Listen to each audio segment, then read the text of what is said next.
Samantala, marami ng Pinoy gamers ang kumasa sa challenge ng Unity League, ang pinakamalaking grassroots program ng bansa sa larangan ng esports. Sa katunayan, higit 40 kupunan ang nagparehistro.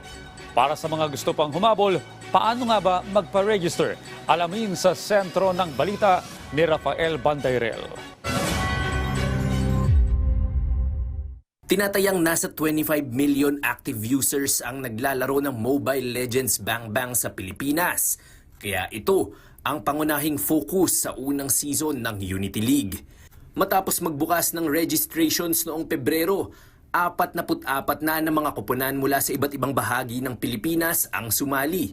Ito ang tinalakay sa pinakabagong edisyon ng Philippine Sports Writers Association Forum nitong Martes ng tanghali.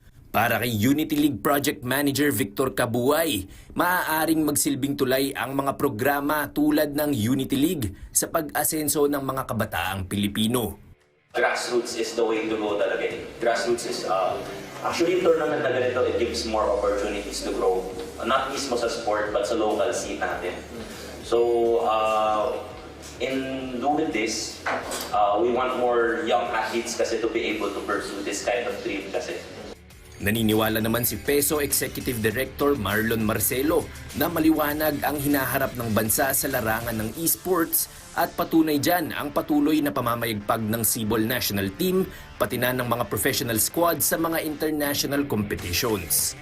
Talagang maganda yung nakikita nating future sa mga atleta and happy to say naman that yung iba nagkakaroon na natutupad na nila yung dreams nila at a young age. May ibang gamers na at esports athletes na nakakabili na ng bahay because maganda talaga yung mga prize pool and support. Mula Abril hanggang Hunyo, maglalaban-laban ang mga kalahok na koponan mula NCR, Northern Luzon, Southern Luzon, Visayas at Mindanao. Sa July 5 naman aarangkada na ang Grand Finals kung saan makokoronahan ang mga kampiyon. Tumataginting na 2 milyong piso ang cash prize para sa mananalong kuponan. Para sa mga gustong sumali, bukas pa rin ang nationwide registrations hanggang April 14. Mapapanood ang mga laro sa Unity League dito lamang sa PTV. Rafael Bandairel para sa Pambansang TV sa Bagong Pilipinas.